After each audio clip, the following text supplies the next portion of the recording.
এই বয়সে বা এই জেনারেশনে অনেক সেপারেশন বেশি হচ্ছে, তো আপনাদের ক্ষেত্রে আপনারা কোন জিনিসটা কাজে লাগতো বা কোন জিনিসটা আপনার কাছে মনে হয় যে সেপারেট হতে দেন? প্রশংসা করতে হবে। বোধ ওয়াইফের রান্নাটা ভালো না হলেও বলতে ভালো।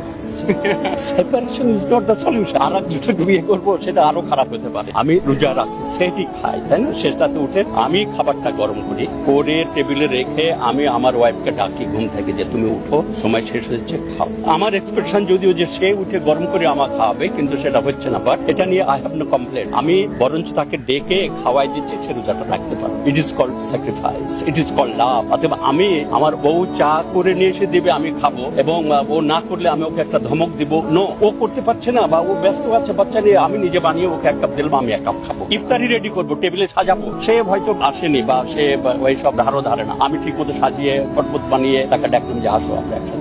দুজনকে বুঝতে হবে এবং sacrifice, otherwise A conjugal life will not be happy. আমি 48